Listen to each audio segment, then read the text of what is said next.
Boa noite a todos. Estamos dando início a mais uma aula de TCC1 para a turma do P9 Noite de Enfermagem. E eu pergunto a vocês, alunos, se vocês gostariam, na verdade, se vocês aceitam, né, que a aula seja gravada e posteriormente publicada no meu canal do YouTube para que vocês possam assistir, revisar, né, rever aí o conteúdo. Vocês concordam? Vocês aceitam que a aula seja gravada e publicada depois? Sim, professora. Sim. Pessoal? Professora, pode... Concordo, professora. Tá. Sim, Beleza. concordo. Sim. Então, continuando de onde a gente parou na aula passada, nós tínhamos encerrado nosso assunto nessa parte da padronização da escrita, lembram disso? E aí, vamos fazer agora, deixa eu só ajustar aqui.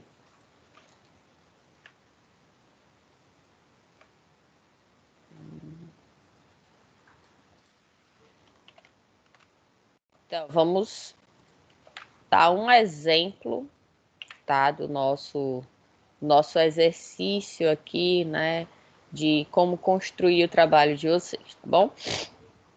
Então, é o seguinte. Para que vocês comecem a escrever, é importante que vocês tenham em mente a questão do esqueleto do trabalho. O que é esse esqueleto? Esse esqueleto ele vai servir como um roteiro, tá?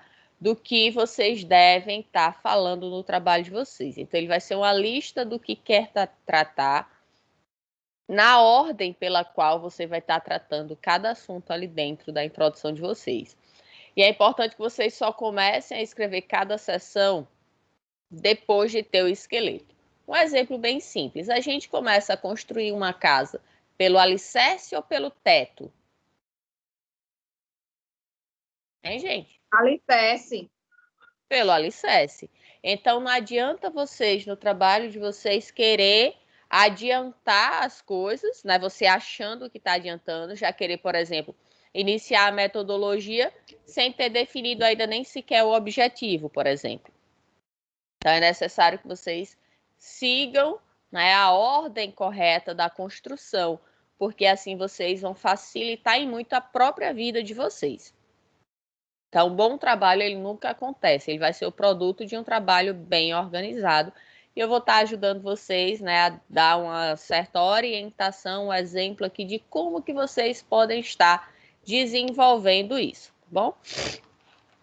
Então, vamos lá. Deixa eu mudar aqui minha tela. Vamos usar como exemplo este tema aqui, tá? Então, depressão em mulheres mastectomizadas com câncer de mama. Então, vamos supor que eu quero desenvolver um trabalho onde eu quero avaliar aquelas mulheres que acabaram desenvolvendo depressão devido à cirurgia que elas tiveram que fazer de mastectomia. E essa cirurgia foi por causa de diagnóstico de câncer de mama, tá? Então, se a mulher ela teve que fazer mastectomia por qualquer outro motivo, eu não vou levar em consideração para o meu trabalho, tá?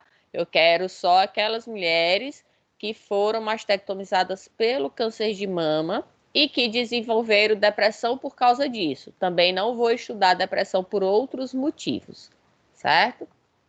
Então, vamos entender como que seria esse trabalho, a ideia do trabalho. Sim ou não, pessoal? Sim, professor. Para entender, né? Vocês precisam entender essa ideia central para a gente poder desenvolver o trabalho. Então, vamos construir, em cima das informações que eu dei para vocês agora, vamos construir o nosso esqueleto, que é o nosso roteiro, a ordem, o que a gente quer falar na ordem que a gente quer falar. Então, se esse trabalho fosse de vocês, nesse tema aqui, qual seria a primeira coisa que vocês iriam trazer na introdução de vocês? Lembrem-se que A primeira coisa na introdução, ou na verdade a introdução, vocês vão estar introduzindo o tema ao leitor. Então é importante que a gente trabalhe com funil, né? Contextualização geral, afunilando para o que a gente quer. Então vocês começariam a falar sobre o que nesse trabalho? Primeiro parágrafo de vocês seria o quê? Eu iria fazer a definição do que é o câncer. O que é o câncer do mundo. Mais alguém tem alguma ideia? Aí é o tema. Teria que antes colocar o subtítulo ou não? Ou já Não. começa a introduzir? Não. Não, aqui seria só a ideia. Isso poderia até já ser o título. Sim. Falaria, professora. Gente, isso é chá gelado, tá? Não é cerveja, não. Nem beber, eu bebo. Falaria sobre a depressão primeiro, né? Aí depois dava o que sobre um pouco sobre a depressão e depois sobre o câncer de mama para depois juntar os dois. Não. Então. A introdução seria, vamos lá, depressão em mulheres mastectomizadas com câncer de mama. Já introduzir, colocar sobre o tema e especificar, falando, acho que o índice, a definição, como Lu disse. Não, professora, dá definição, um conceito, alguma coisa assim. Sim. Da mastectomia? Não. Se eu fosse eu iria falar primeiro que era depressão e depois ia focar diretamente na depressão em mulheres mastectomizadas. Também não. Então, vamos lá. Eu iria falar, peraí. Eu iria falar, professora, sobre o conceito e em seguida eu ia falar... Conceito de quê? Precisa dizer de quê? Eu ia falar sobre o conceito da depressão. Depressão, não. Agora, hein, a pergunta. Qual é? Peraí, deixa eu repetir aqui que o Humberto chegou depois. Humberto, a gente está fazendo um roteiro, um esqueleto do trabalho da gente, tá? Usando como exemplo esse título aqui. Depressão em mulheres mastectomizadas pelo câncer de mama. Então, eu quero que vocês façam esse exercício aqui para que vocês consigam aplicar depois no trabalho de vocês. Então, se a gente estiver considerando a construção do nosso esqueleto, nosso trabalho, o primeiro parágrafo, a gente iria falar sobre o quê? Chegou lá, aí primeiro parágrafo, viu, gente? Alguém está falando aí bem alto que eu estou fora da... Eu acho que entraria introduzindo pelo câncer de mama. Não. Então, uma pessoa acertou, tá? Só que ela acertou e logo depois ela mudou de ideia e falou outra coisa. Então, vamos lá. Primeiro de tudo, a pessoa desenvolve depressão ou ela teve depressão porque foi mastectomizada? Nesse estudo aqui da gente. Ela teve depressão depois porque teve...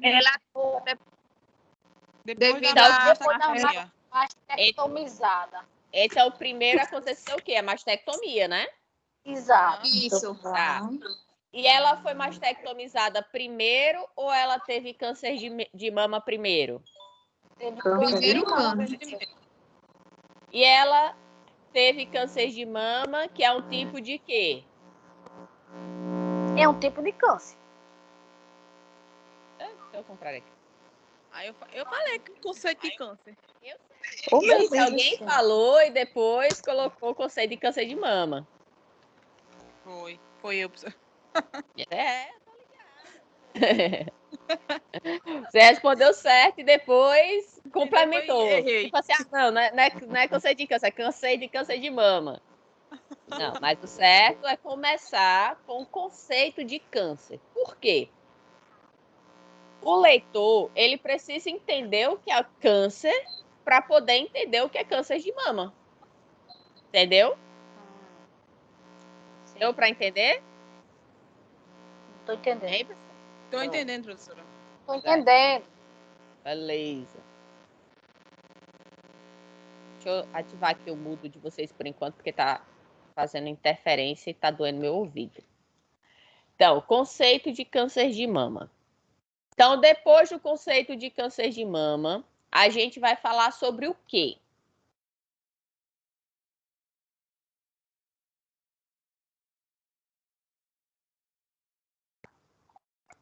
Mastectomia. Mastectomia. Mastectomia.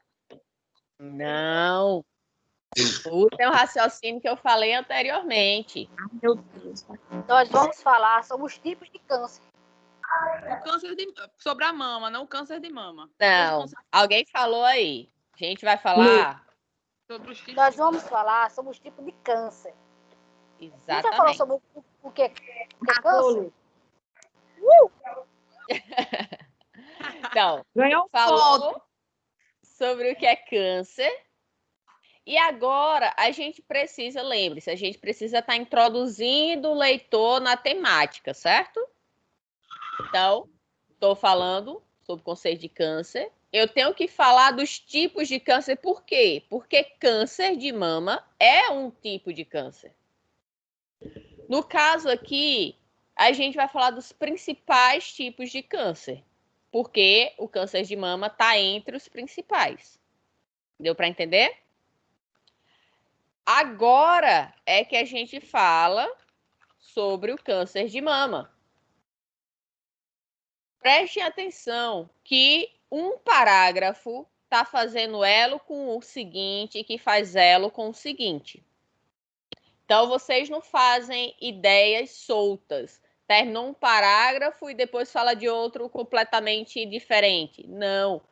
Você encerrou um parágrafo dando, vamos dizer assim, um spoiler do que você vai dar no seguinte. Então, você fala sobre câncer de mama. E aqui é o ponto principal do trabalho de vocês, tá? Vocês vão falar nessa parte do câncer de mama, vocês vão estar falando sobre incidência, tá? Vocês vão falar sobre o número de casos, sobre o número de mortalidade. Vocês vão estar trazendo dados sobre o diagnóstico, tá? Se o diagnóstico ele é geralmente feito de forma precoce ou mais tardia. Tudo isso, lógico, é embasado na bibliografia, né? Embasado na literatura, o que os artigos trazem sobre esse assunto. Então, depois que eu falei aqui vários parágrafos sobre câncer de mama, eu vou falar agora sobre o quê?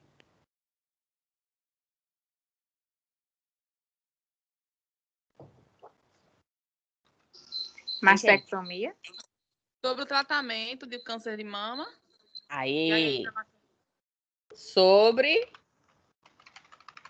os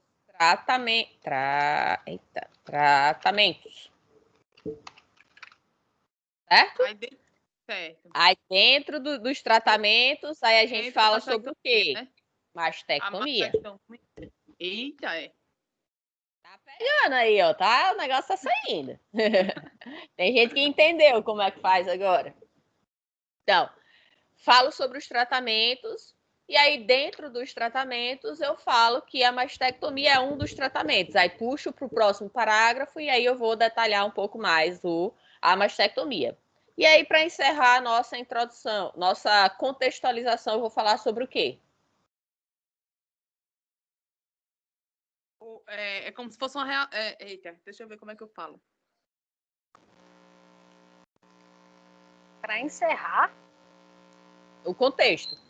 Contexto. Depressão. Aí entra a questão da depressão. Para falar sobre a depressão, aí a gente fala como se fosse efeitos da mastectomia que pode causar em mulheres.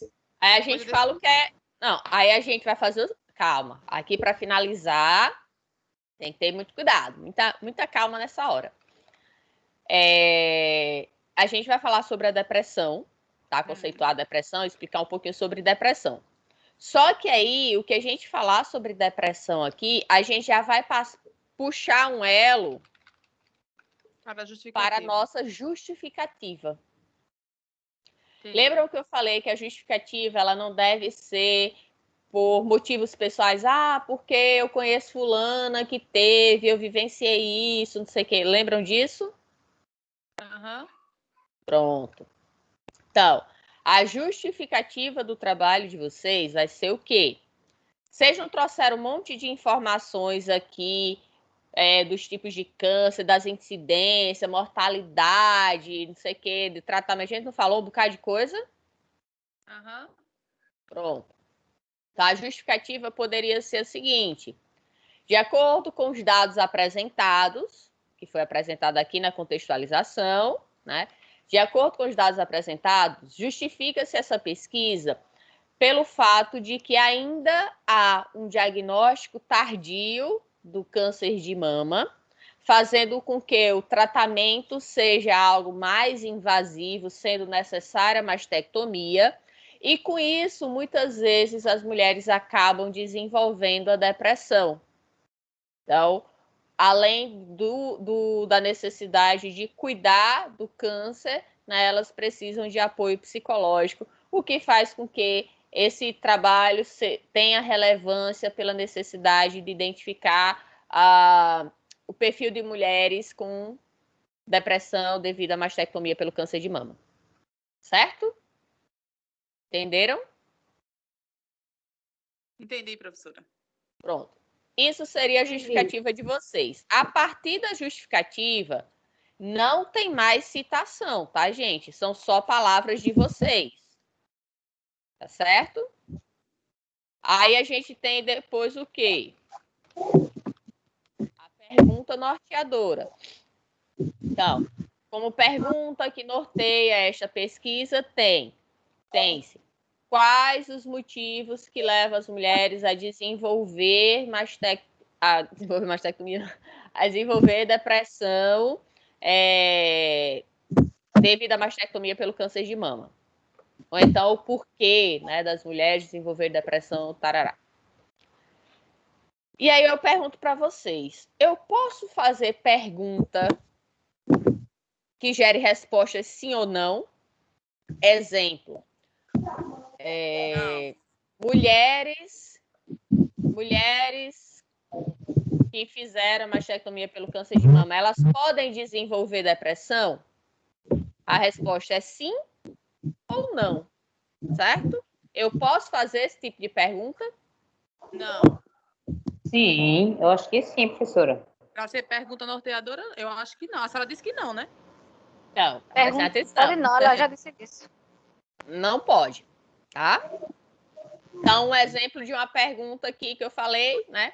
Quais os motivos que levam a mulher, os principais motivos que podem levar mulheres mastectomizadas pelo câncer de mama a desenvolver depressão? Pronto, fiz minha pergunta. Depois vem quem? A hipótese. A hipótese. A resposta à pergunta. Que é a resposta da sua pergunta. Então, a justificativa é um parágrafo, a pergunta é outro parágrafo, e no mesmo parágrafo da pergunta, eu vou colocar a minha hipótese. Então, a hipótese seria, lembrem a pergunta, quais os motivos, né, os principais motivos que levam as mulheres mulheres mastectomizadas pelo câncer de mama a desenvolver depressão.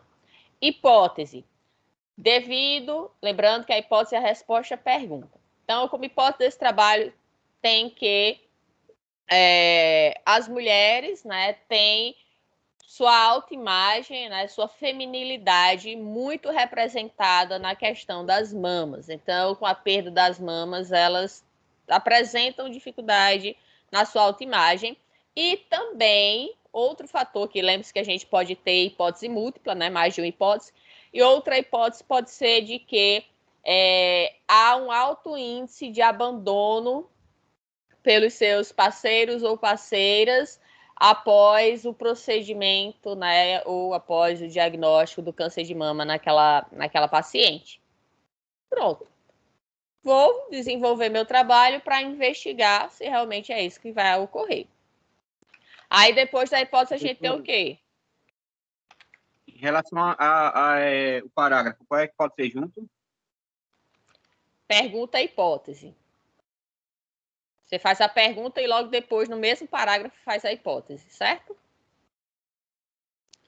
Aí a gente tem os objetivos os objetivos do trabalho. Então, o objetivo geral pode ser criar um perfil dessas mulheres, né, que desenvolveram depressão por esse motivo aí da mastectomia do câncer de mama. Por que que é importante, a nível de saúde pública, se criar um perfil? De todo conhecimento que vocês já têm, o que é que vocês podem me dizer?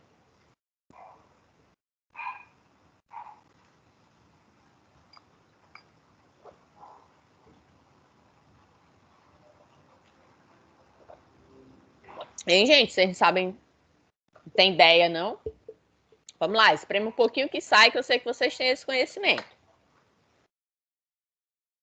Eu acho que a gente pode classificar melhor uma quantidade de pessoas que esteja vivenciando a mesma situação.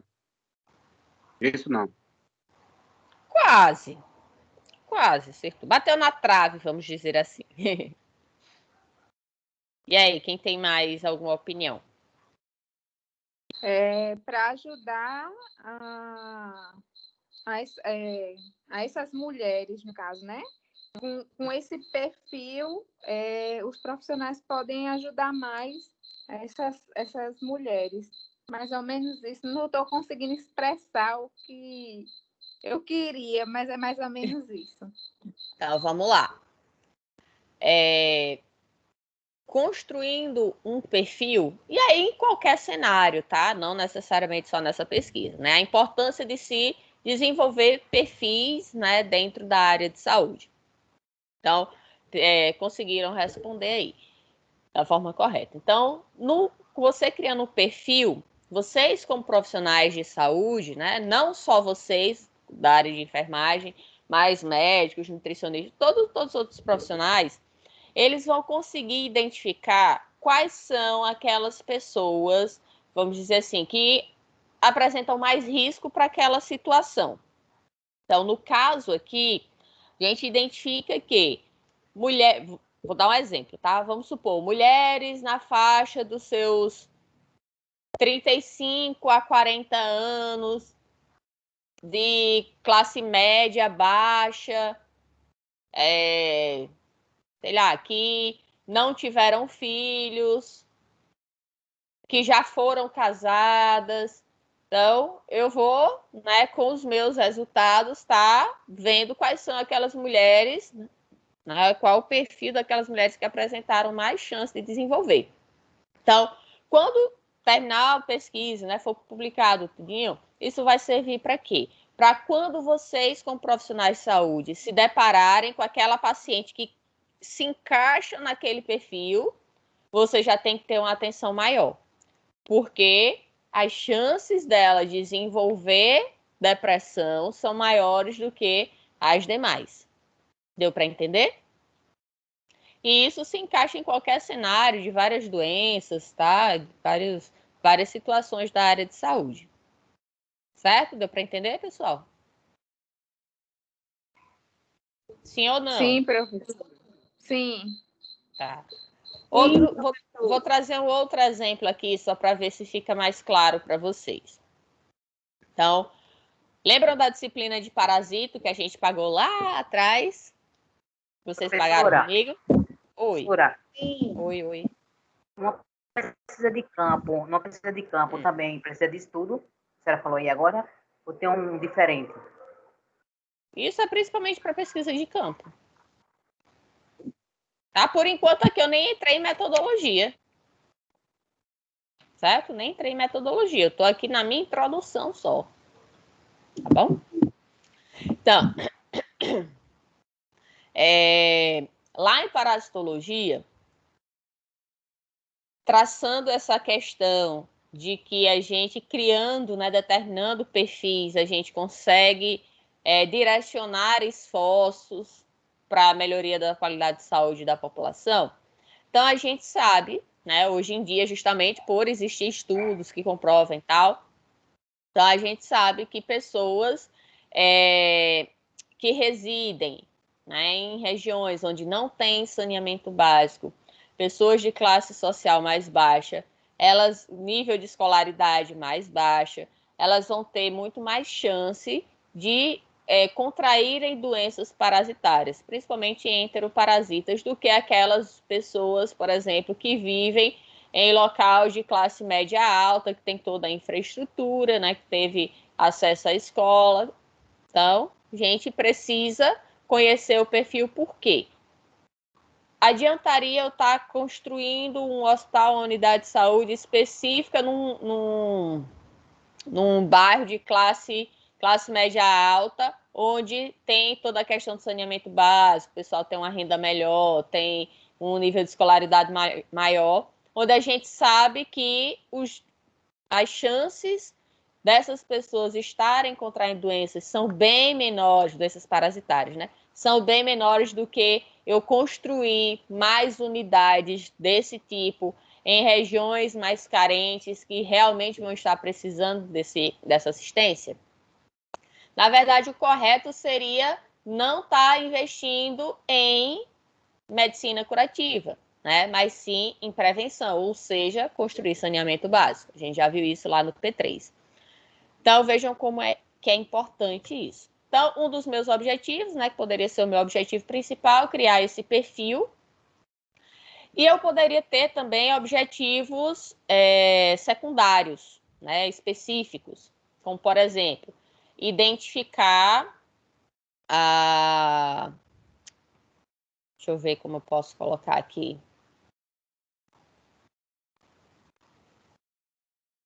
Identificar o quanto que assim, a questão psicológica pode afetar, né, na saúde da pessoa. Porque, por exemplo, eu posso estar identificando na minha pesquisa, que aí foi até uma das minhas hipóteses, né, se a questão do abandono faz com que aquela pessoa ela possa ter mais chances de depressão. Então, aí a gente vai para a metodologia, numa pesquisa de campo. Para eu estar criando esse perfil, eu poderia estar fazendo o quê? Um questionário, tá? Onde essa pessoa ela iria estar colocando o quê? A idade, classe social, poderia estar colocando o bairro também, para a gente ter uma noção. Poderia estar colocando estado civil, quando ela teve o diagnóstico, e o estado civil agora, tá? Para justamente a gente conseguir identificar se houve o abandono.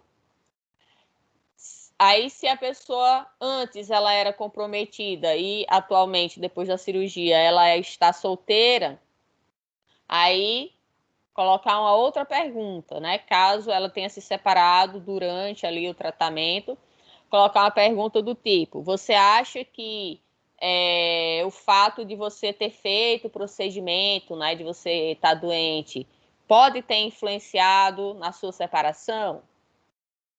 Certo? E aí você vai estar colocando outras perguntas ali para estar criando o perfil.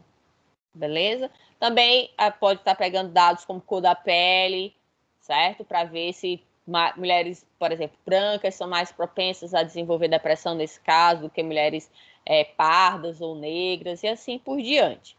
Deu para entender, gente, o objetivo?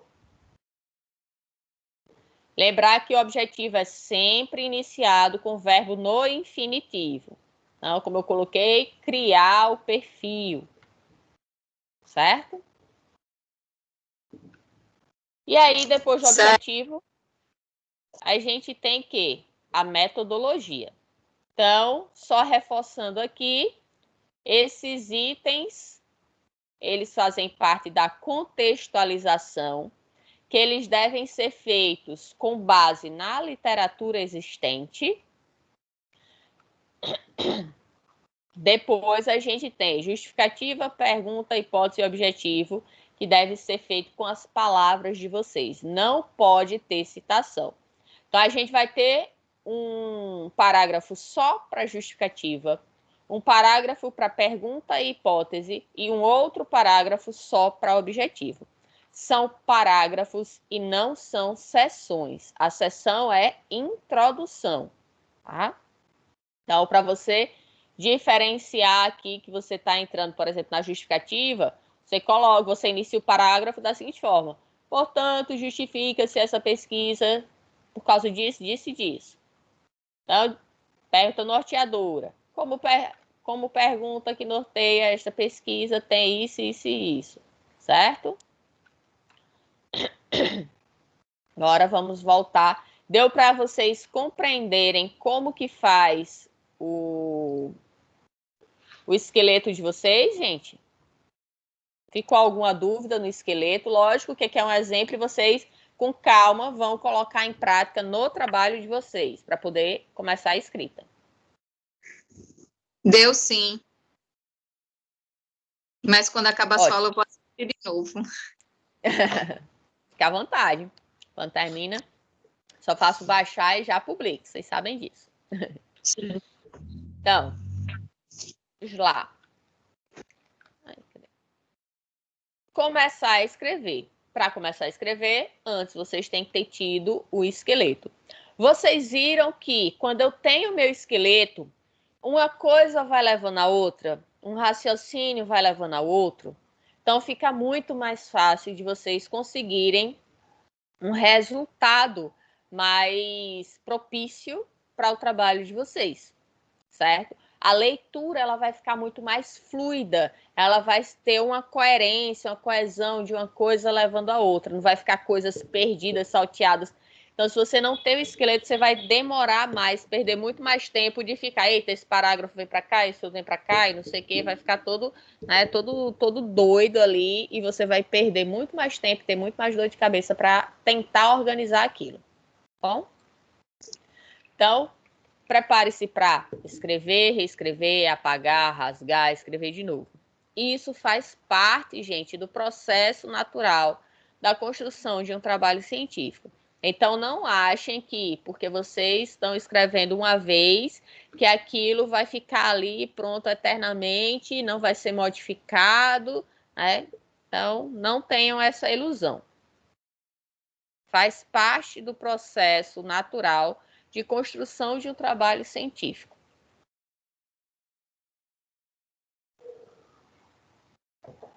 Então, quem está num doutorado usa disso, tá? Escreve várias vezes, um pós-doutorado lá, a pessoa já passou por graduação, às vezes já fez especialização, fez mestrado, tá no doutorado, já fez não sei quantos artigos, já tem experiência que só. E mesmo assim, passa por esse processo, então, né, não queiram achar que vocês não vão passar. Quando o professor enviar o trabalho para vocês corrigido, agradeçam se ele tiver ali todo vermelhinho, cheio de correção para ser feito, certo? Porque significa que o professor leu e realmente teria coisa para corrigir e o professor está pontuando ali o que deve ser feito. Se fica entalado durante a escrita, abandone tudo e vá relaxar um pouco e regresse umas horas depois ou no outro dia. O que é que eu quero dizer com isso? É natural, gente, a gente ter o cansaço mental, tá? A gente fala muito do cansaço físico, mas nós temos também o cansaço mental. O que é esse cansaço mental, né? É aquele cansaço de você ter ficado muito tempo na tela do computador, né, desenvolvendo alguma coisa, lendo muito conteúdo. Então, isso cansa também. E neste processo, você acaba perdendo o raciocínio, tá? Então, o cansaço mental, às vezes, ele pode ser tão grande que você não consiga nem saber quanto é 2 mais 2, tá? O cérebro já está dando tilt ali, então é necessário que vocês saibam, né, o limite de vocês e parem quando necessário.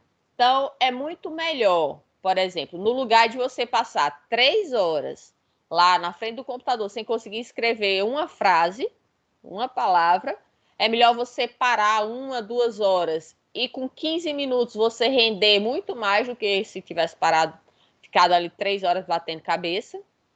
Então, vocês precisam reconhecer o limite de vocês.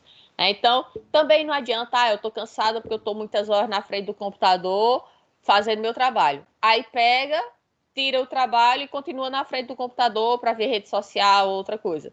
Não, gente, você vai estar vai continuar forçando a visão de vocês, né, usando o cérebro ali. Então, tente fazer outra coisa, vá comer um lanche, tá? Vá passear um pouquinho, vá dormir, vá fazer qualquer outra coisa. Você não fique, né, naquela mesma posição, sentado, tal, fazendo aquele que você estava quando estava construindo o trabalho.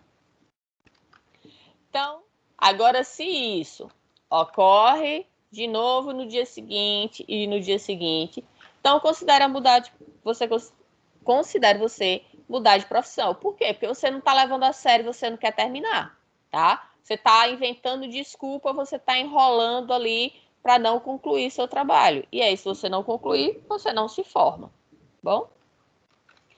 Se lhe falta a palavra, ou seja, quantas vezes a gente tá, até comigo mesmo aqui em sala de aula, né? Várias vezes eu tô falando alguma coisa, aí eu fico, eita, gente, qual é o nome daquilo? Esqueci e tal. A palavra tá na ponta da língua e não sai. Então, quantas vezes numa conversa cotidiana, né, acontece isso com a gente? É normal. E isso pode estar acontecendo também no trabalho. Então, se lhe falta a palavra, preencha o espaço com algo que sinalize que está faltando algo ali naquela parte. Pode ser, como eu coloquei aqui, XXX, pode ser sinal de interrogação, pode ser qualquer coisa que sinalize que está faltando algo, bom?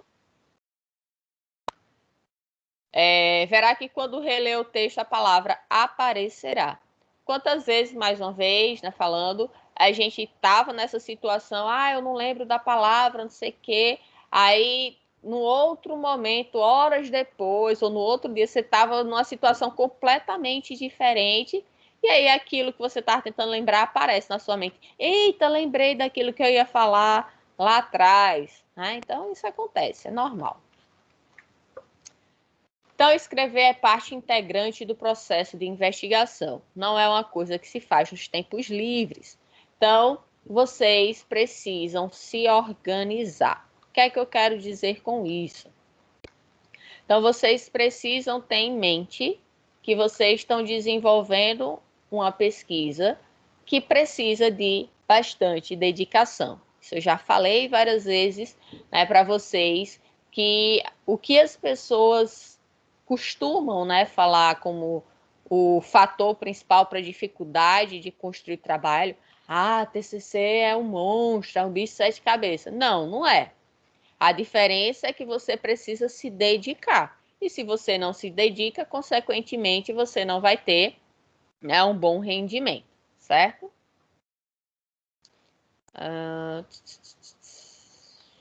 Então, trabalhe com datas e metas. Para vocês, qual é a meta final do trabalho de vocês? A minha meta é em abril, mas a da turma toda é em maio. Tô gostando de ver que tem gente que está bem antenada. Bem, a minha ainda não defini, mas o quanto antes. Não. Dezembro, acho melhor. Seria ótimo para você. Então, eu conseguir concluir esse, né? Eu já entro no outro. Sim, o ideal é isso. Tá? Então, a meta de vocês é em 2021, certo? A data final é quando? É maio. Final de maio. Então, final de maio. Final de maio. Todo mundo tem que entregar o trabalho final de maio. Ou seja, o trabalho de vocês tem que estar pronto antes. Não é? Por quê? Porque você vai ter que entregar em maio, mas você vai ter que ter enviado para o seu orientador vai ter que corrigir. Então, isso leva tempo. Então, o ideal seria que o seu trabalho estivesse pronto pelo menos em abril, tá? Para que você, para mim está perfeito, eu acho que agora está pronto. Vou mandar para o orientador para ele dar o aval final. E aí, quando voltar com as correções do orientador, você ainda ter tempo, né, tempo hábil, de fazer as correções sem estar se esgoelando, se matando, porque não tinha, deixou tudo para a última hora, o professor também não teve tempo de corrigir direito, por irresponsabilidade sua, né, que deixou para entregar para a última hora, ou então, às vezes, o professor até disse, não vou corrigir, está muito em cima, problema seu, tá? Se vire com a banca, a irresponsabilidade foi sua, de deixar o trabalho para a última hora. Então, levem a sério para depois juntar. Ai, meu orientador não corrigiu. Ah, foi? Quando é que você enviou? Qual era o prazo final? Para você não estar aí? Foi. O meu problema maior está sendo a falta de comunicação. Quem está me ajudando, literalmente, é outra pessoa, nada a ver. Ela se formou ano passado porque a falta de orientação assim está muito grande, porque eu não consigo. Eu mando uma mensagem hoje, eu sou respondida daqui a uma semana, ou nem isso. Aí tá difícil. Tá, então você envie o trabalho para o professor, tá? E eu preciso que, de fato, exista esse feedback. Então, quem tiver com dificuldade em orientação, certo? Quero que vocês façam o seguinte. Se possível, enviar o print com as datas das conversas, onde tem um espaço de tempo muito grande da resposta, enviar para o NUP, certo? Porque, apesar de ser a mesma pessoa, né, sou eu, mas eu preciso ter documentos para que a gente possa puxar a orelha de alguns professores quando eles não estão seguindo vamos dizer assim, as atribuições que foram dadas para eles. Então, eu nem lembro se eu tenho orientando nessa turma, mas se eu tiver, estão me devendo o trabalho, não enviaram para mim. Eu sei que algumas pessoas pediram para eu orientar, aí também nunca mais mandaram nada. Não é à toa que eu nem sei quem é que eu estou orientando. Sério. Para depois não vir cobrar aí. Não mandei nada. Hã? Não mandei a minha orientadora. Eu ainda não mandei nada, mulher. Pois é. Lembre-se que semana que vem já é a nossa primeira avaliação. A minha orientadora já me deu a tarefa de casa da semana. Pois é. Até quarta-feira mandar a introdução do trabalho. Uhum. Então, trabalhem com metas.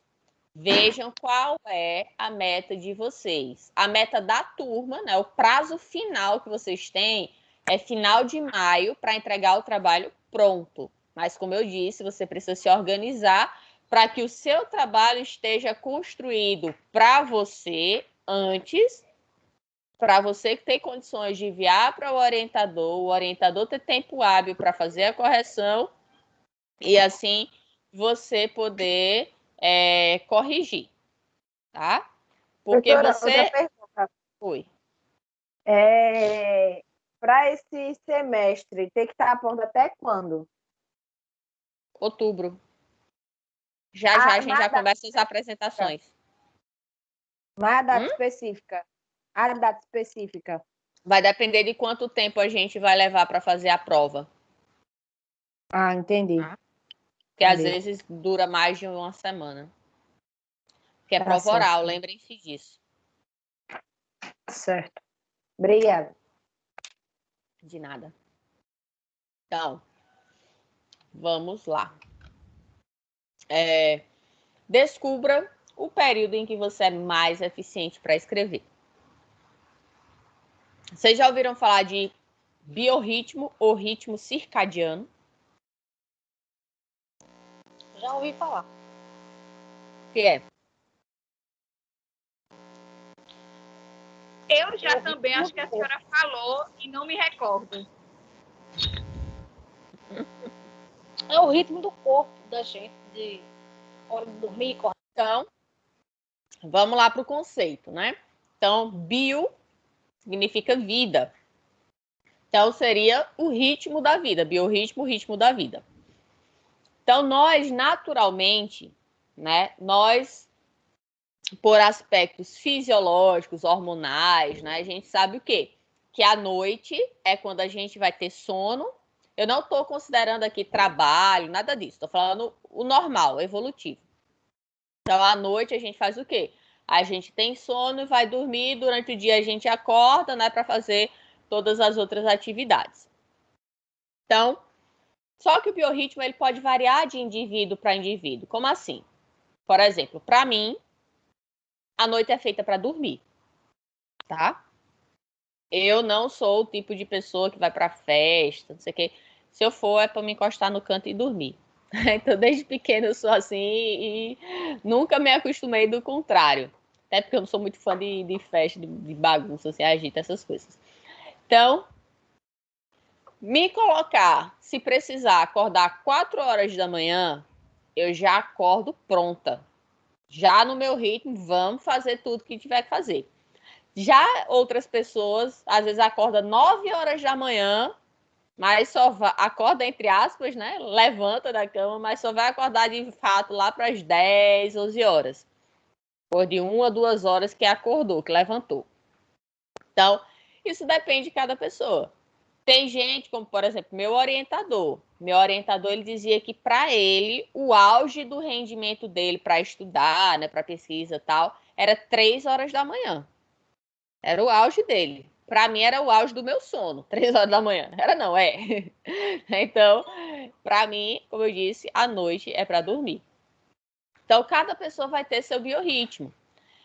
Quando a gente viaja para local onde nós temos um fuso horário diferente, a gente precisa de em torno de 5 a 7 dias para que o nosso biorritmo se adapte àquela nova situação, tá? Para que, por exemplo, nossa barriga, né, sinta fome no horário do café da manhã, do almoço e do jantar, na realidade do novo cenário, para que a gente sinta sono quando anoitecer nesse novo fuso horário. Então, tudo isso acaba tendo uma modificação, tá? Eu não sei se vocês já tiveram a experiência de ir, né, para o sudeste, sul do país, ou ir ainda mais para sul ali, Uruguai, coisa do tipo. Então, a gente mora, né, no ponto mais oriental das Américas. O que é que acontece aqui? A gente tem o nascer do sol muito cedinho. Então, no verão, 4 e pouca da manhã, o sol já está aparecendo.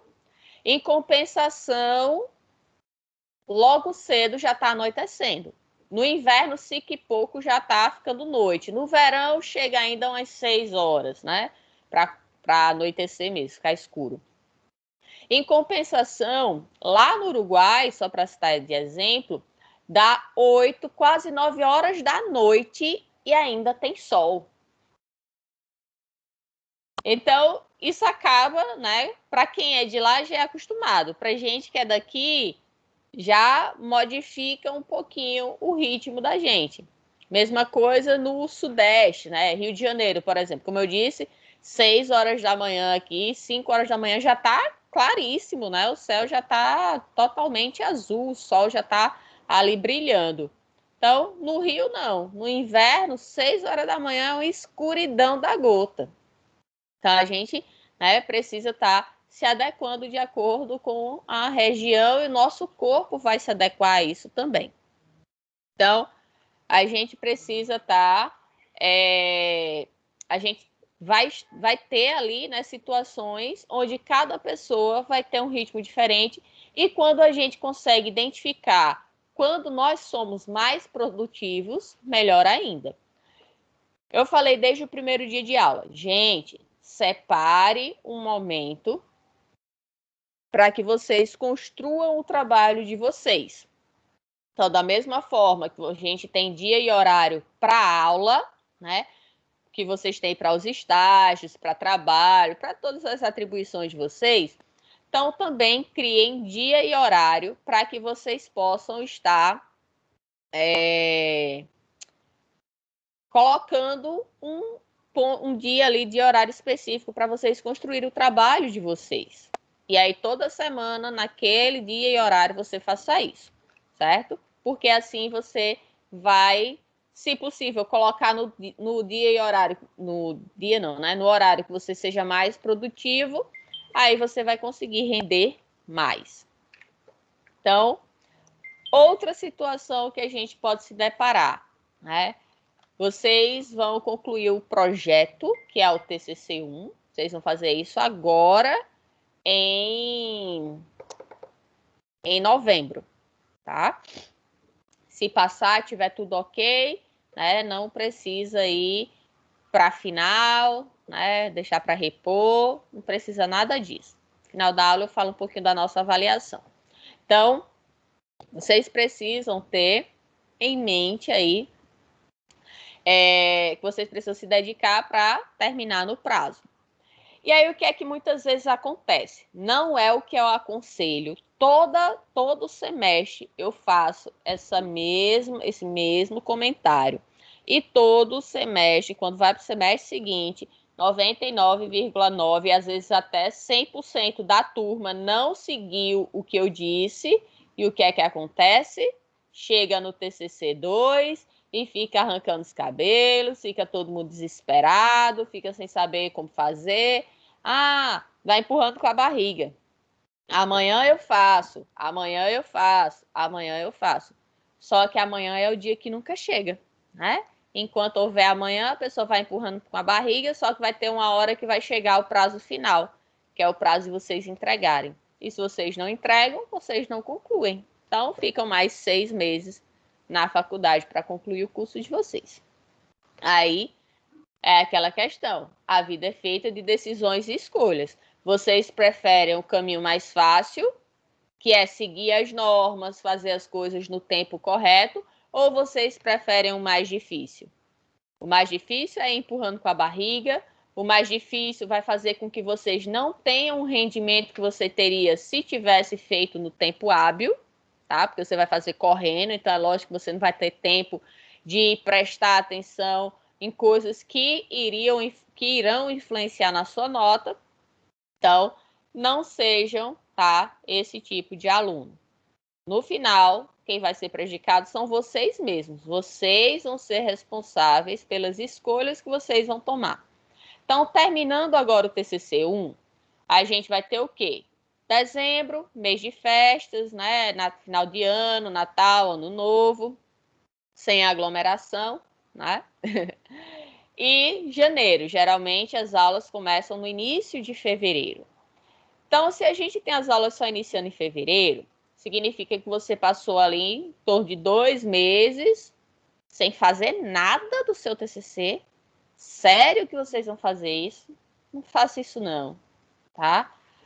Se quiser, né, para não ser tão puxado, tão rigoroso, então faça assim, dezembro eu vou pegar para descansar, né, porque tem festas, férias, tal.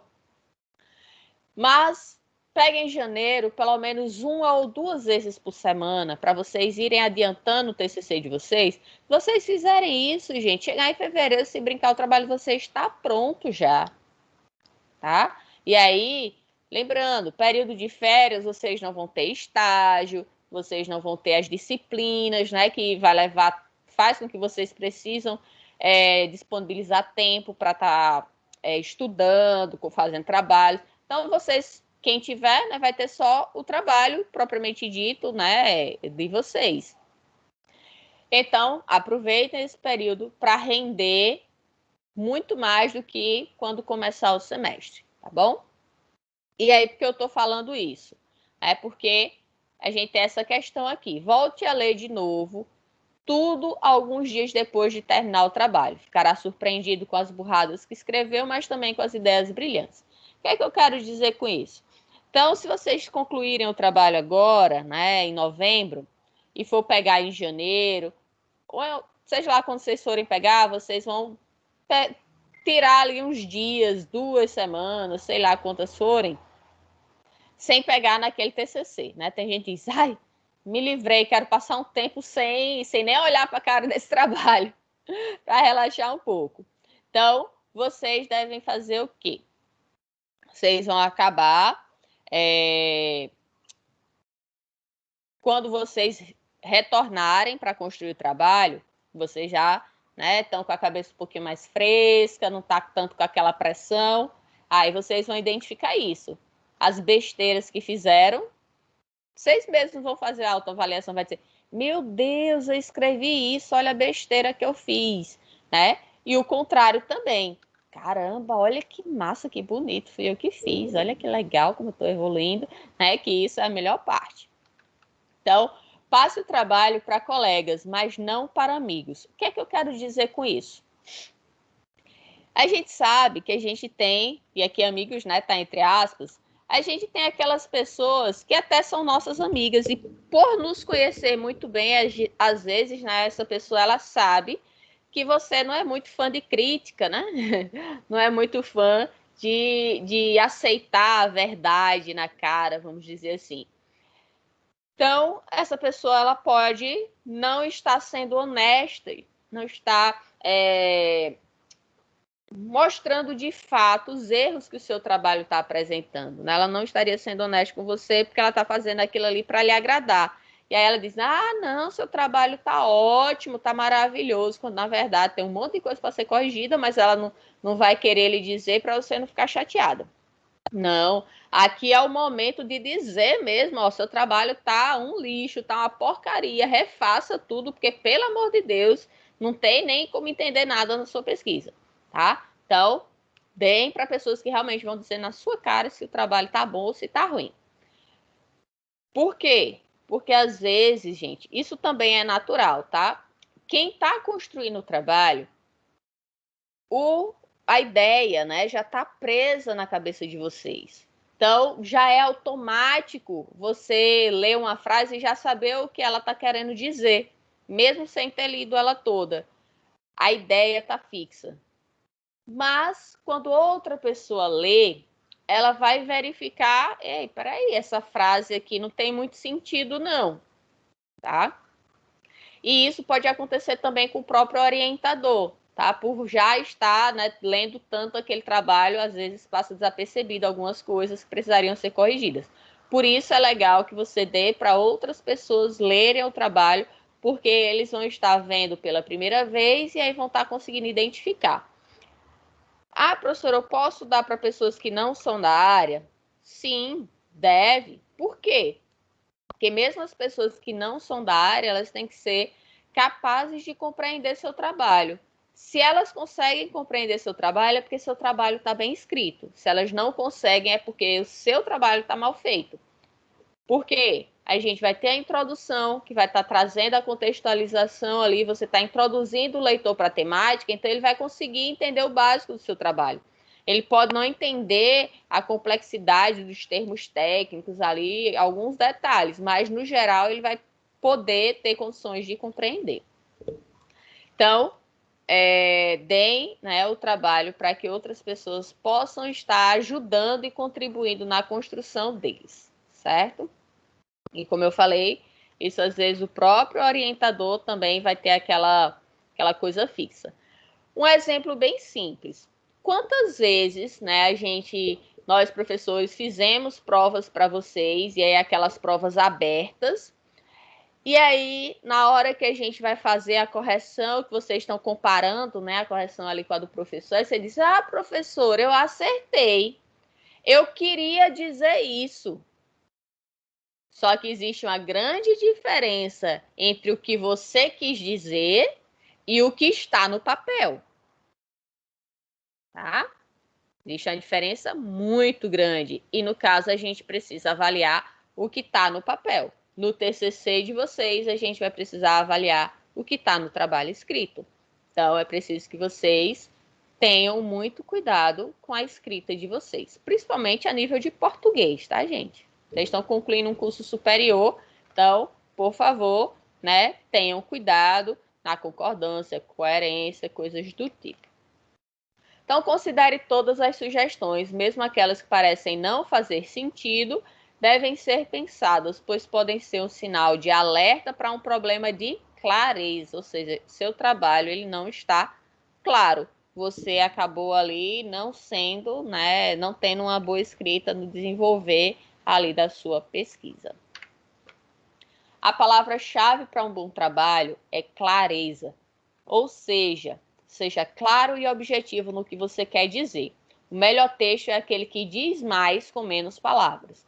Não estrague meses de trabalho com uma má escrita. Sempre, né, deixe de enrolar e seja objetivo. Não escreva nada que não seja relevante para a questão central a ser analisada. Exemplo que a gente deu no início da aula, né, da depressão em mulheres mastectomizadas pelo câncer de mama. Então, teria sentido eu, neste trabalho, começar a falar e me aprofundar sobre câncer de próstata?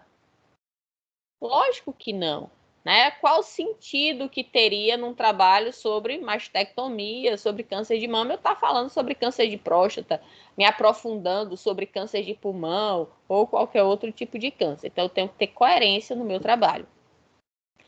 A menor distância, lembrem-se, né? A menor distância entre dois pontos é uma reta. Então, deixem de enrolar. Não escreva nada que não seja relevante para a questão central a ser analisada. E aí, resumindo agora, o que é que a gente coloca na nossa introdução? Nossa introdução, a gente vai estar falando o quê? Qual é o assunto que a gente quer falar, né? O que é que se sabe dele. Lembrando que a parte de contextualização toda deve ser feita com base em citações. A gente vai ter uma aula só sobre citação e referência. Trazer o que não se sabe. Por exemplo, se você está fazendo um trabalho sobre o Covid, até agora não se sabe a cura, né? A gente tenta alguns tratamentos, mas também não é algo que é 100%. Ah, tomou isso aqui, isso é o tratamento correto. Ainda não temos isso, ainda não temos vacina, tá? Então, dependendo do que você está estudando, traga também o que não se sabe sobre aquele assunto e traga o objetivo do trabalho, né? Então, responda ao que não se sabe, fazendo uma pergunta específica ao que se tenta responder. Aí vem aquela questão, né, de pergunta norteadora. Então, diga no seu trabalho, na parte da introdução, diga aos leitores por que razão você realizou o estudo, clarifique o que é que o seu estudo adiciona e convença os leitores da relevância do seu trabalho. Seja claro e objetivo, né? Cuidado com as abreviações para a pessoa não acabar ficando perdida sem entender o que você queria dizer ali, porque usou uma sigla, uma abreviação ou algo do tipo. Então, justifique o seu trabalho, como eu fiz aqui no exemplo, né, onde eu trago informações na minha introdução que vão me dar condições de eu justificar, trazendo a relevância daquele trabalho para a sociedade, para a ciência. Então, a gente vai ter o quê? A técnica do funil. Que danada é isso, essa técnica? A gente já falou, tá? Como que é feita? Deixa eu mostrar aqui para vocês. Então, gente, a técnica do funil é isso aqui, ó, que a gente fez agora há pouco.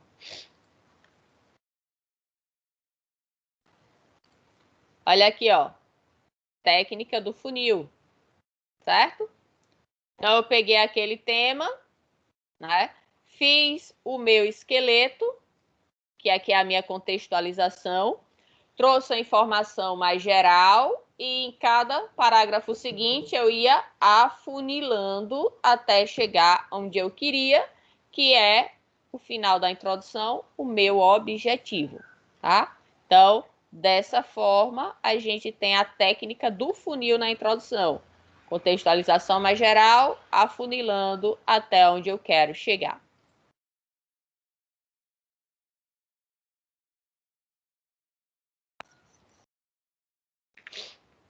Então, trazendo aqui a afirmação muito geral, afunilando para o assunto a estudar, apoiado por referências bibliográficas e afunilar até chegar aos seus objetivos. Então, lembrando, reforçando, já falei isso hoje, mas reforçando, a parte de contextualização, ela deve ser toda feita com base na literatura. Então, ela só pode ser feita com citações. Justificativa, pergunta, hipótese e objetivos, aí não tem citações. Então, na introdução, né, a gente vai trazendo a afirmação geral, trazendo o contexto que não se sabe, trazendo todos aqueles aspectos que a gente falou, justifica, pergunta, traz a hipótese, finaliza com os objetivos e a gente chega em como será testada a hipótese, ou seja, a gente chega Prof. na nossa metodologia. Oi. Pode falar. Prof, a senhora pode repetir novamente sobre a citação, o que deve ser citado, que não escutei. Então, a justificativa, a pergunta, a hipótese não precisa, porque são com nossas palavras. Calma. Deixa eu botar aqui. Tá vendo aqui? Sim. A parte de contextualização, vou botar aqui em vermelho, tá? Tá. Que é a que você vai trazer o seu tema, tá? Você vai trazer o seu tema e vai criar o esqueleto dele, certo? Certo. Pronto. Então, essa parte vai ser toda baseada em quê? Ai, desce aqui, bichinho. A parte de contextualização vai ser toda baseada no que a literatura traz. Então, o conceito de câncer que vai existir, você vai trazer o conceito que está na literatura. Os tipos de câncer que vai ter, você vai trazer os principais que estão na literatura. Os dados sobre câncer de mama, você vai trazer tudo que tem na literatura. Tratamentos, mas então tudo isso aqui da contextualização é tudo baseado no que a literatura traz. Certo? Certo. Justificativa, pergunta, hipótese e objetiva. Então, tudo isso aqui é baseado nas suas palavras, que a contextualização ajudou você a trazer informações que vão fazer com que você consiga traçar esses outros pontos. Certo? Certo, obrigada. Oi. Então, para a gente fazer essa contextualização, para fazer ela, a gente já tem que ter em mão todo o conteúdo dos artigos que a gente vai utilizar, a gente vai ter que tirar do trabalho, né, do conteúdo. Sim, a parte de introdução, a parte de contextualização, por isso que eu digo que vocês têm que estar lendo bastante, certo? Para poder estar colocando no trabalho de vocês. Então, tome nota, tá? Não confie na sua memória. Então, seria muito bom se todos nós tivéssemos o dom de uma memória fotográfica. Eu mesma sinto muita inveja de quem tem esse poder, né? Para mim é um poder de um super-herói, vamos dizer assim. Um superpoder, né? Então, o que seria uma memória fotográfica? Então, vamos supor, eu chegar aqui hoje, né, dando a aula aqui, e dizer, segunda-feira da semana retrasada, eu estava lendo o livro tal, de autor tal, que no capítulo 4, na página 52, no terceiro parágrafo, ele falava isso, isso e isso. Eu não lembro o que eu tomei de café da manhã ontem, gente. Quanto mais, né, ter tanta informação. Eu não lembro do nome de vocês, que eu tenho sérios problemas com nomes. Então, imagine, né? Para mim seria fantástico ter esse poder de memória, tá? Então, como a gente não tem, então a gente precisa, né, utilizar técnicas e artifícios para que a gente possa estar driblando essa falta de poder da nossa memória. Então, como que a gente faz? Tomando nota, tá? Então, toda vez que vocês forem ler um artigo, o que é que vocês devem fazer? Colocar as seguintes informações: os autores, o título do trabalho e o ano. Então, no mínimo, peguem essas 3 informações. Essas 3 informações vão ser extremamente cruciais para vocês quando vocês estiverem, de fato, escrevendo o trabalho de vocês. Como eu falei, a gente ainda vai ter a aula de citação e referência. E aí vocês vão poder estar colocando em prática essas anotações que vocês fizeram, para não estar cometendo plágio nem citação de forma errada. Como sugestão, o que é que eu dou para vocês aqui? Então, à medida que agora, né, nesse momento, sem a aula de citação de referência, o que é que eu sugiro para vocês? À medida que vocês forem escrevendo, né, lógico, colocando a referência com essas informações, que vão poder variar de acordo com o tipo, né, em acrescentar mais algumas informações. Por exemplo, se for um artigo, você vai ter que colocar o nome da revista, tá, a data, as páginas. Se for um livro, vai precisar da editora, tá, entre outros detalhes. Mas, no mínimo, colocando essas 3 informações, os autores, o título e o ano, você consegue achar, tá? Para suas anotações. Lógico que na referência propriamente dita não vai poder ser só isso. E aí, quando vocês estiverem lendo um artigo, um livro, seja lá qual for a fonte de vocês, o que é que vocês devem fazer? Né? Devem não, é uma sugestão. Se você está lendo e aí teve um trecho, né, da fonte que vocês leram, que você achou interessante e você quer colocar exatamente aquelas palavras nas suas anotações, então coloque entre aspas, tá? Se você leu aquela informação, então você leu, interpretou e escreveu com as suas palavras, não está igual exatamente o que o autor falou, então deixa sem aspas. Isso vai ser importante para quando a gente falar de citação direta e indireta, para que vocês estejam fazendo da forma correta, tá? Porque senão você não vai lembrar se aquele texto que você anotou ali, eita, isso aqui é a palavra exata do autor ou não é, se você não sinalizar, certo? Então, referencias. Não queira cometer plágio, tá? Sempre referencie de onde vocês tiraram aquela informação. Então, as notas vão auxiliar vocês, né? Vai auxiliar a memória de vocês. Tirar nota vai ajudar vocês a sumarizar ideias e argumentos, ou seja, a organizar as ideias de vocês, e com o conhecimento que vocês adquirem, vocês vão poder, né, ter mais argumentos sobre aquilo que está sendo tratado. Também vai ajudar vocês a selecionar apenas os pontos importantes, então pode ser que você leia um artigo de 20 páginas e só uma frase foi importante para você ali dentro da temática que você quer desenvolver no seu trabalho. Entender... Oi. Existe uma quantidade mínima de artigo que a gente possa utilizar ou ela isso aleatório? Isso é relativo, depende da temática. Tá? Mas não venha trazer 1, 2, que isso aí, lógico, vai ser totalmente insuficiente. Seja lá qual for a temática, tá? O ideal é pelo menos, no mínimo, umas 10. Mas, como eu disse, vai depender da temática. Tem temática que fica mais complicado você até conseguir essas 10.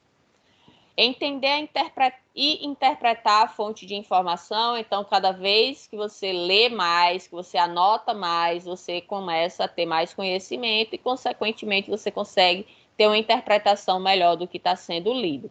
Quando fazer isso? Sempre.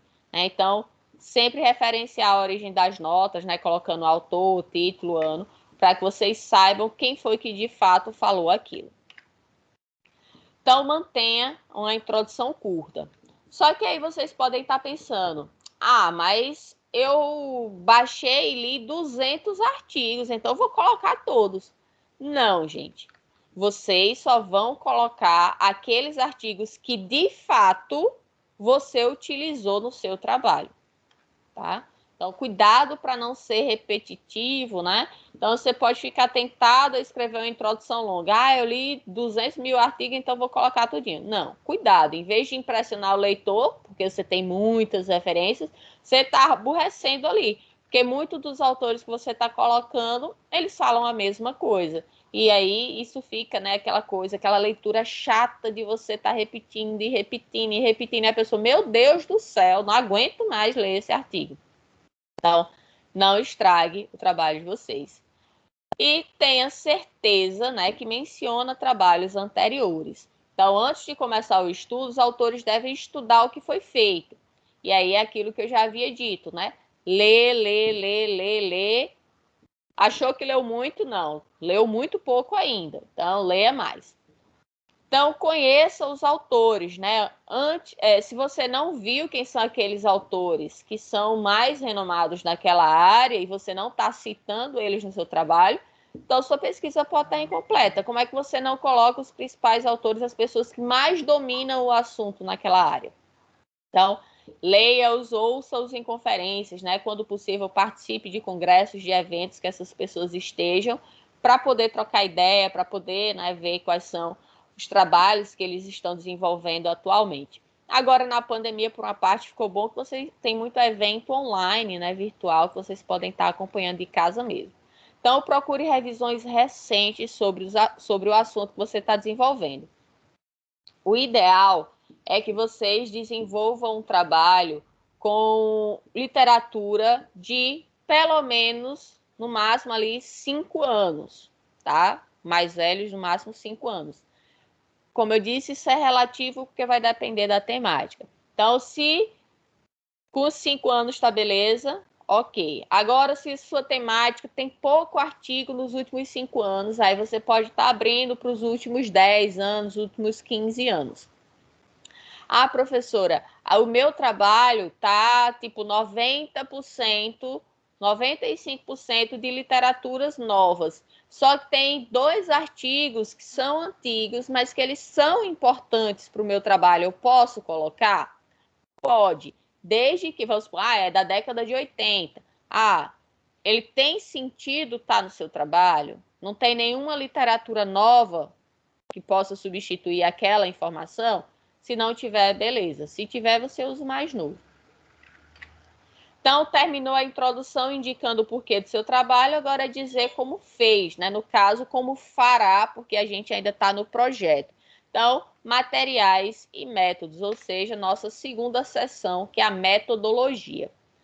Nessa seção, você vai descrever como será feito o trabalho, porque, como eu falei, a gente está no projeto. Quando vocês terminarem o TCC1, aí vocês mudam todos os verbos que estavam no futuro na metodologia e colocam no passado. Então, descrever como será feito o trabalho de forma que outras pessoas possam replicar, ou seja, outras pessoas possam repetir aquilo. Da mesma forma que a gente fez na introdução, vocês vão fazer na metodologia e também no resultado da discussão uma listagem, né, um roteiro ali, o esqueleto dos aspectos que vocês queiram ver ali tratados na metodologia. Aí vem outro ponto importante. Se se aplicam técnicas já amplamente descritas, então a gente deve optar por referir simplesmente esse trabalho. Prestem atenção nesse exemplo. A proteína em solução foi medida segundo a técnica de precipitação de Bolton em 1958. Então, vamos supor que isso aqui está no meu trabalho. Eu preciso descrever como é essa técnica de Bolton no meu trabalho. O que é que vocês acham? Hein, gente? Eu preciso? Preciso. E aí, quem acha mais alguma coisa? Eu acho que não. Eu acho que não. Então, vamos lá. Neste caso, essa técnica ela já foi descrita, né? Ela já foi publicada. Se eu vou utilizar ela, eu só preciso descrever que eu estou utilizando ela, como no exemplo aqui, segundo a técnica de precipitação de Bolton em 1958. Quem quiser saber detalhes sobre essa técnica, vai lá no trabalho dele. Eu não devo estar repetindo toda a técnica de Bolton no meu trabalho, certo? Aí a gente se depara com outra situação. Eu estou utilizando a técnica de Bolton, só que teve modificação nessa técnica. Então, eu preciso indicar, está indicando ali onde consiste essa modificação. Então, a proteína em solução foi medida segundo a técnica de precipitação de Bolton em 1958, modificada. Então, eu preciso dizer aonde que foi a modificação e o porquê. Então, modificada com o pH ajustado para 4,5 em vez de 4,7, de forma, aí eu justifico, né? De forma a corrigir interferências causadas por lipídios de elevado peso molecular. Se fui eu que descobri isso, coloco um ponto aqui. Agora eu estou utilizando uma técnica já conhecida, que foi a de Bolton, que lá em 2005, Juanes viu que esse pH precisava ter uma modificação, porque de 1958 para 2005, né, tem muita tecnologia aí que foi desenvolvida e que viu nessas minúcias, esses detalhes. E aí, Juanes conseguiu identificar que na técnica de Bolton eu precisava ajustar aqui o pH para estar corrigindo essas interferências. Então, eu posso estar usando uma técnica que foi modificada por outro autor, e aí eu trago as duas citações. E, lógico, isso vai estar na minha referência, e se eu quiser saber como é a técnica de Bolton, eu vou pesquisar, e já estou dizendo aqui aonde foi a correção, a modificação, né, que no caso foi feito por Ruanes. Então, descreva em detalhes qualquer nova metodologia, né, na questão de que as outras pessoas possam replicar, repetir, fazer aquilo acontecer também.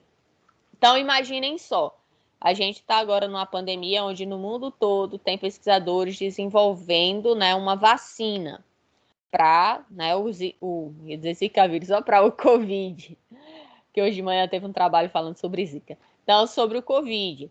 Então, imagine que um laboratório, ele vai descobrir, né, se Deus quiser, o quanto antes, vai descobrir aí a vacina do Covid, e aí o mundo todo, ele vai precisar, né, construir aquela vacina em seus respectivos países para poder vacinar a população.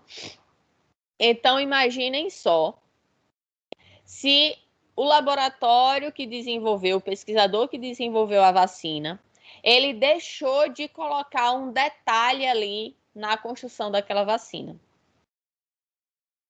Então, aquelas pessoas, aqueles outros laboratórios que forem construir a vacina em cima do que ele anotou, que ele publicou ali, não vão conseguir o resultado esperado. Ou seja, as pessoas não vão ficar imunes, né? As pessoas vão acabar adoecendo, ou então até desenvolver outras doenças, porque o que ele modificou ali, né, deixou de informar, pode causar prejuízo à saúde das pessoas que tomaram aquela vacina, né, aquela vacina que estava errada.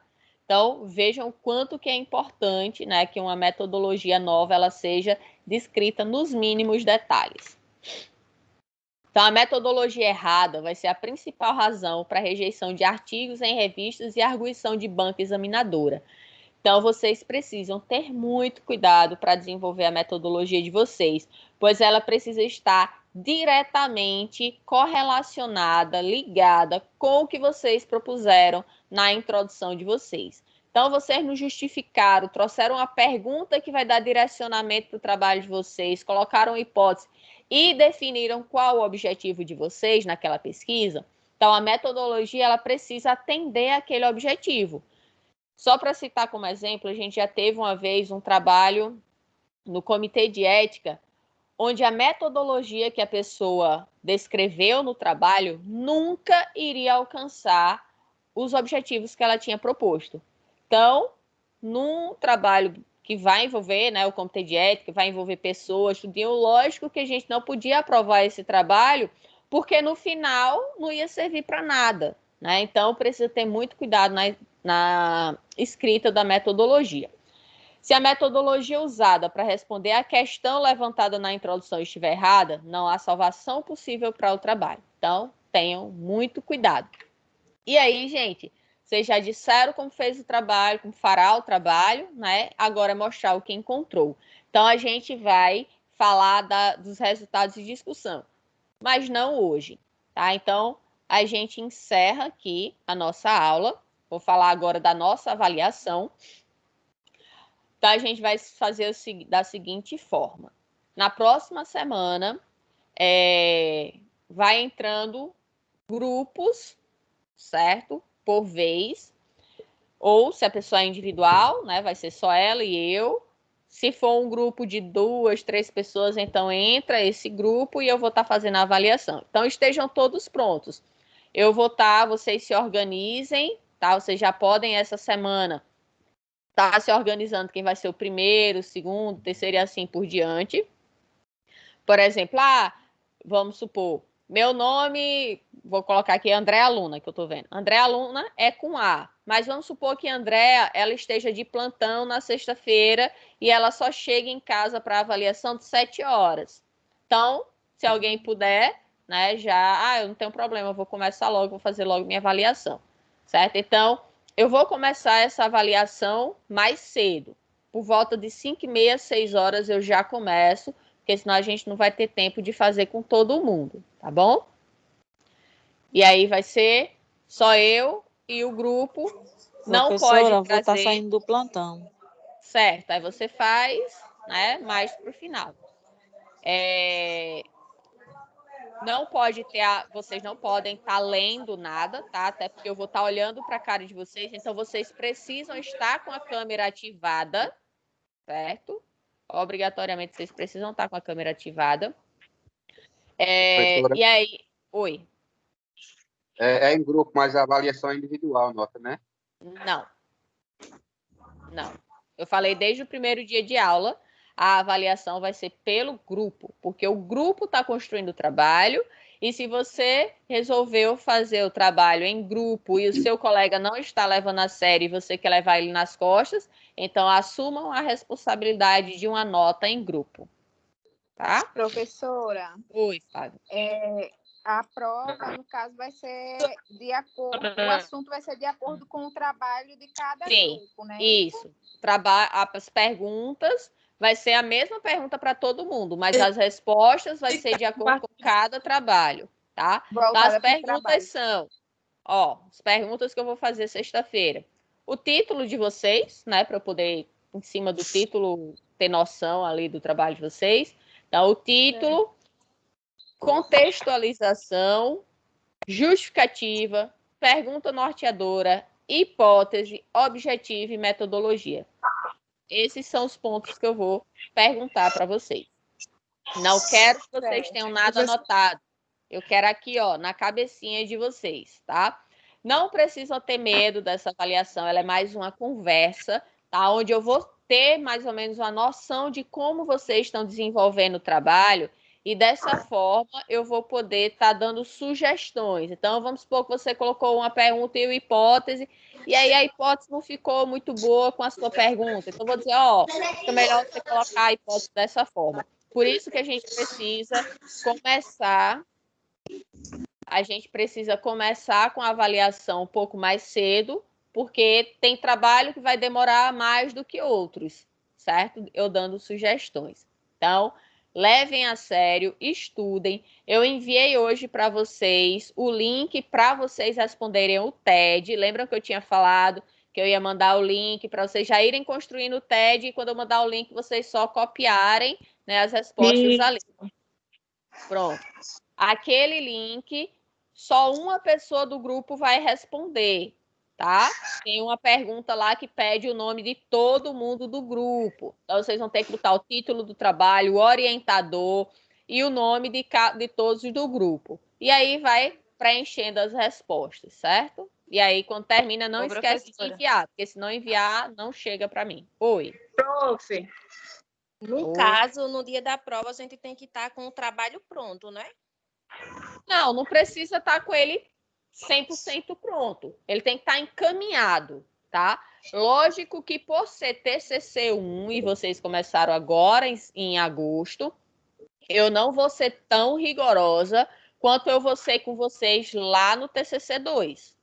Então, nossa primeira avaliação do TCC2 vai ser uma prova oral também, como a gente vai fazer agora. Só que lá eu vou cobrar mais, porque vocês já vão ter passado pelo projeto, né? Então, lá eu vou perguntar da mesma forma, toda a introdução, metodologia e resultado de discussão. Então, de metodologia para trás, você já tem que estar tinindo na ponta da língua, tá bom? Certo. Eu posso começar, viu, a prova? Como eu estou em casa agora direto. Pronto, beleza. Aí eu informo para vocês o horário, tá? Como eu disse, entre 5 e pouco, 6 horas, no máximo, a gente está começando para poder agilizar, tá bom? Tá bom. Beleza, mais alguma dúvida? Tá me ouvindo? Tô ouvindo, Rosilma. Professora, no caso, quando um dos participantes não está se interessando, o que deve ser feito? Bom, você continua o trabalho e a outra diz que a pessoa não faz mais parte do trabalho com você e que ela faça um sozinho ou com outro grupo. Ok, então. Tá, obrigada. Porque você quer levar nas costas, você vai comprometer sua nota. Oi, Simone, não, pode falar? O que eu não quero é isso, entendeu? Justamente. Porque assim, eu vejo que tem uns que tá se esforçando, mas tem um que tá, tipo, empurrando com a barriga, como a senhora falou aí. Porque vai ganhar nota às custas dos que estão fazendo, né? É muito bom isso aí. Eu venho cobrando muito um dos participantes do meu curso. E, tipo, é isso. Imagina que quando finalizou o TCC, como é que vai ficar, né? Sim. Diga, Simone, você ia falar? Aí, nesse caso, nessa prova, o meu é em trio.